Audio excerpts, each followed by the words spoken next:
दिल्ली के जंतर मंतर पर भड़काऊ नारेबाजी मामले में बीजेपी नेता अश्विनी उपाध्याय समेत 4 आरोपियों को 2 दिन की न्यायिक हिरासत। 2 आरोपी विनीत और दीपक सिंह को 1 दिन की पुलिस कस्टडी में भेजा गया।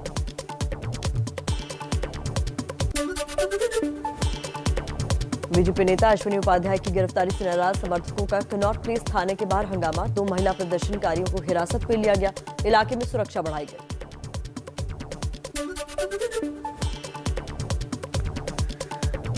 भड़काऊ नारेबाजी के मुख्य आरोपी हिंदू रक्षा दल के अध्यक्ष पिंकी चौधरी की तलाश जारी। एबीपी न्यूज से बातचीत में बोले, मैं पुलिस के पास नहीं जाऊंगा, पुलिस मुझसे आकर संपर्क करे।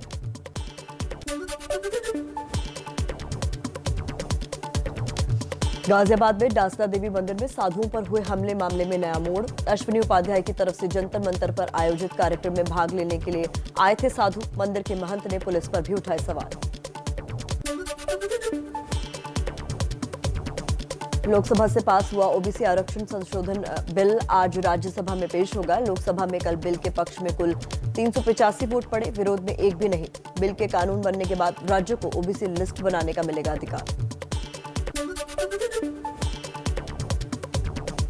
सूत्रों के मुताबिक राज्यसभा में अगर ओबीसी संशोधन बिल आज पास हो गया तो संसद का मॉनसून सत्र आज ही खत्म होने की संभावना है।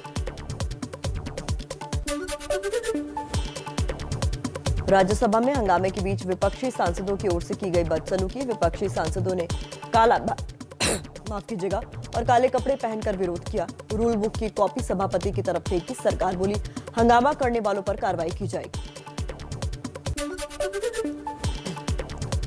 राज्यसभा में बिल पारित होने के समय बीजेपी सांसदों की गैर मौजूदगी पर पीएम मोदी नाराज। अनुपस्थित सांसदों की लिस्ट मांगी। सोमवार को एक बिल पर वोटिंग के वक्त राज्यसभा में मौजूद नहीं थे 14 बीजेपी सांसद।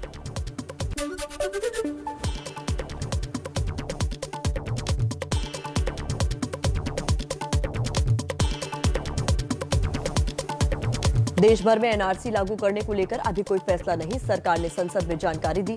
लोकसभा में गृह राज्य मंत्री नित्यानंद राय बोले, अभी जनसंख्या रजिस्टर अपडेट करने का काम चल रहा है। जम्मू कश्मीर में अनुच्छेद 370 हटाए जाने के बाद से सिर्फ 2 बाहरी लोगों ने वहां संपत्ति खरीदी। केंद्र सरकार ने लोकसभा में जानकारी दी।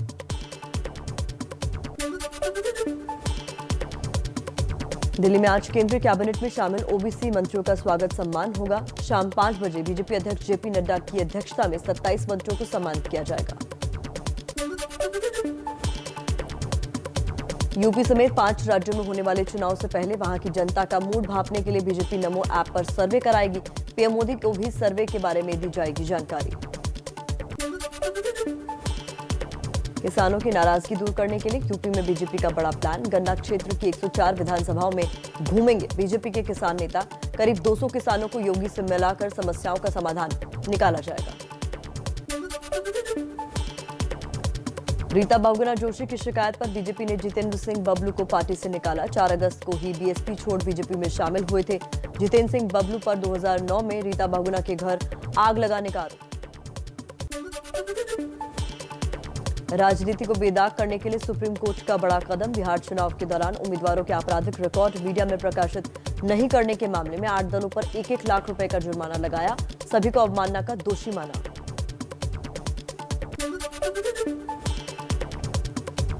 मिजोरम से सीमा विवाद को लेकर पीएम मोदी से मुलाकात के बाद बोले असम के सीएम हेमंत बिश्व शर्मा। गृह मंत्री अमित शाह की वजह से दोनों राज्यों में शांति कायम हुई। लगातार पीएम और गृह मंत्री के संपर्क में था। बिहार के सीएम नीतीश कुमार ने हजारों करोड़ की परियोजना का शिलान्यास और उद्घाटन किया। कहा, कोरोना से मौत पर हमने 4 लाख तक का मुआवजा दिया, लेकिन कभी प्रचार नहीं किया। दूसरे राज्य 50,000 देते हैं, विज्ञापन छपवाते हैं। सीएम नीतीश ने एक बार फिर कहा, कानून बनाकर जनसंख्या पर नियंत्रण नहीं हो सकता, जागरूकता ही जरूरी। ये ऐलान भी किया कि बिहार में अगले 5 साल तक जनसंख्या कानून लागू नहीं होगा। मिशन कश्मीर पर कांग्रेस सांसद राहुल गांधी ने गांदरबल में खीर भवानी मंदिर में पूजा की।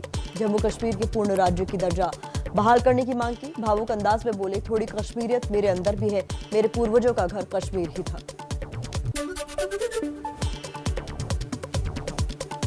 पंजाब के सीएम कैप्टन अमरिंदर ने गृह मंत्री अमित शाह से मुलाकात की। चुनाव से पहले केंद्रीय बलों की 25 कंपनियां तैनात करने की मांग। सुरक्षा का हवाला देकर कृषि कानून रद्द करने की भी मांग।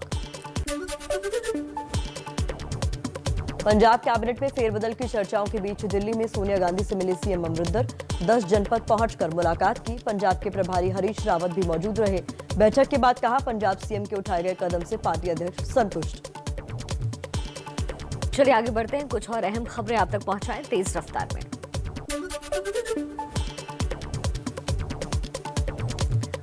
शिमला के हिमाचल प्रदेश यूनिवर्सिटी में एसएफआई और एबीवीपी के छात्रों के बीच हुई भिड़ंत। बहसबाजी के बाद एक दूसरे के ऊपर लात घूंसे बरसाए।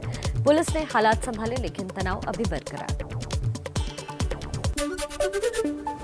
भोपाल में विधानसभा के भीतर कांग्रेस विधायक बाबू जंडेल ने कुर्ता उतारकर शिवराज सरकार के खिलाफ विरोध जताया। बाढ़ पीड़ितों को राहत नहीं मिलने से नाराज थे। बोले, मेरे श्योपुर क्षेत्र के लोगों के पास पहनने के लिए कपड़े तक नहीं।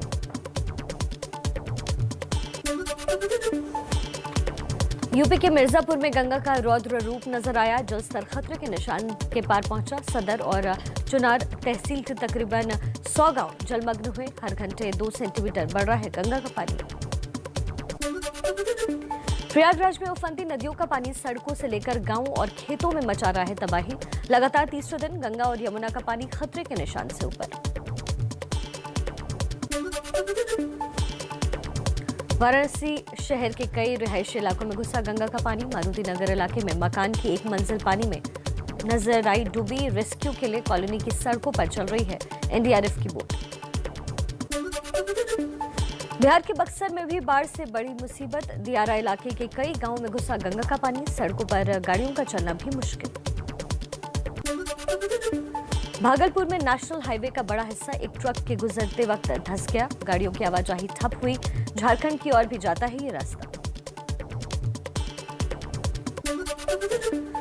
उत्तराखंड से पहाड़ टूटने की डरा देने वाली नई तस्वीरें आई सामने। तोता घाटी के पास ऋषिकेश श्रीनगर हाईवे पर पहाड़ से बड़े बड़े पत्थर टूटकर गिरे।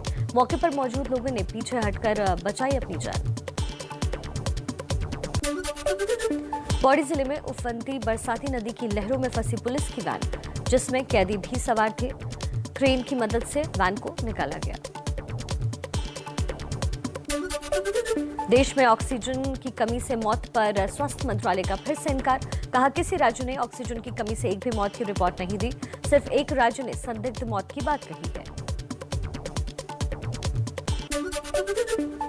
ऑक्सीजन की कमी से मौत और राज्य सरकारों से मिली जानकारी के केंद्र के दावे पर दिल्ली की केजरीवाल सरकार ने उठाए सवाल। डिप्टी सीएम सिसोदिया ने कहा, हमसे रिपोर्ट नहीं मांगी गई। केंद्रीय स्वास्थ्य मंत्रालय का दावा, देश में कोरोना के नए मामलों में आई कमी। पिछले 24 घंटे में 28,404 संक्रमित लोग मिले। आधे से ज्यादा केसेस अकेले केरल में। केंद्रीय स्वास्थ्य मंत्रालय के मुताबिक केरल इकलौता ऐसा राज्य जहां 1 लाख से ज्यादा एक्टिव केसेस। 27 राज्यों में एक्टिव केसेस 10,000 से भी कम। स्वास्थ्य मंत्रालय के मुताबिक फिलहाल भारत में डेल्टा प्लस वेरिएंट के 86 केसेस। देश में कहीं भी डेल्टा प्लस वेरिएंट के मामलों में तेजी नहीं पाए जाने का दावा किया। कहा, हर वेरिएंट पर हमारी पैनी नजर। दिल्ली में बीते 24 घंटे में कोरोना के 52 नए केसेस सामने आए। एक मरीज की मौत हुई। 0.08% हुई संक्रमण दर। मुंबई लोकल ट्रेन में सफर करने के लिए आज सुबह 7 बजे से मासिक पास मिलना शुरू। वैक्सीन की दोनों खुराक ले चुके लोगों के लिए 15 अगस्त से शुरू हो रही है लोकल ट्रेन। पंजाब के लुधियाना में 2 स्कूलों के कुल 20 बच्चे कोरोना संक्रमित पाए गए। सभी बच्चे 9वीं से 12वीं क्लास के। दोनों स्कूलों को 24 अगस्त तक बंद कर दिया गया है। 2 अगस्त को पंजाब में खोले गए थे स्कूल। टोक्यो ओलंपिक में हिस्सा लेने वाले और पदक विजेता खिलाड़ियों को राष्ट्रपति रामनाथ कोविंद ने 14 अगस्त को चाय पर बुलाया है। राष्ट्रपति भवन में जुटेंगे सभी ओलंपिक खिलाड़ी। सम्मानित भी होंगे। हॉकी इंडिया के पंजाब से आने वाली 2 महिला खिलाड़ियों समेत सभी 13 खिलाड़ी दिल्ली से अमृतसर पहुंचे। एबीपी न्यूज के पास विमान के अंदर एक्सक्लूसिव तस्वीरें। स्वर्ण मंदिर में मत्था टेकेंगे खिलाड़ी तो जालंधर में सम्मान के बाद खिलाड़ियों के लिए रखा गया है विशेष डिनर। टोक्यो ओलंपिक में कांस्य विजेता पुरुष हॉकी टीम का हिस्सा रहे पंजाब के हर खिलाड़ी को 2 करोड़ 51 लाख का इनाम मिलेगा। नीरज चोपड़ा को भी इतनी ही इनामी राशि मिलेगी। राज्य के बाकी ओलंपिक खिलाड़ियों को 21 लाख मिलेंगे। महिला हॉकी खिलाड़ी गुरजीत कौर और डिस्कस थ्रो खिलाड़ी कमलप्रीत कौर को 50-50 लाख रुपए का इनाम देगी पंजाब सरकार।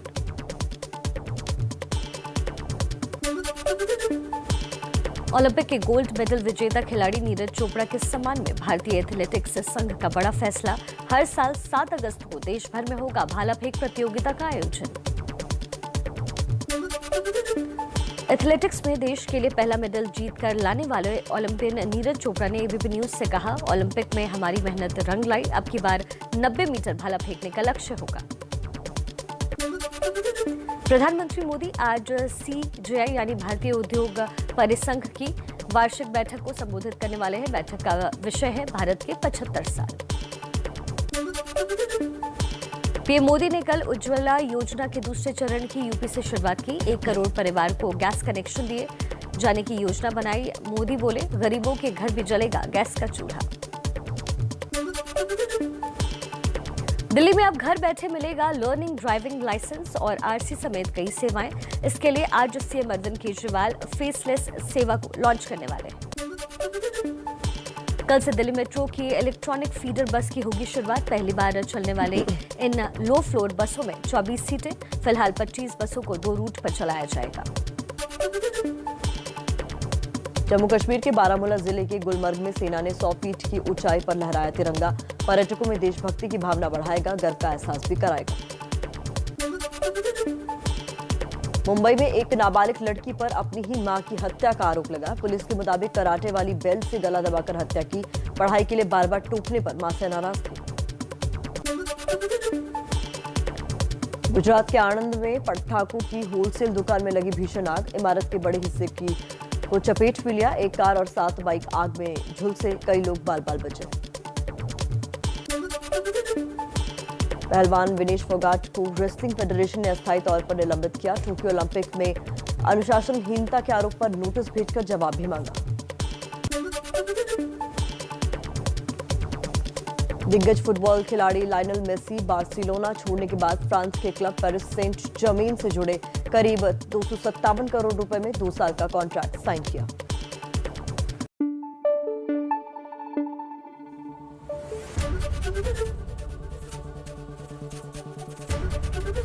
एबीपी न्यूज आपको रखे आगे।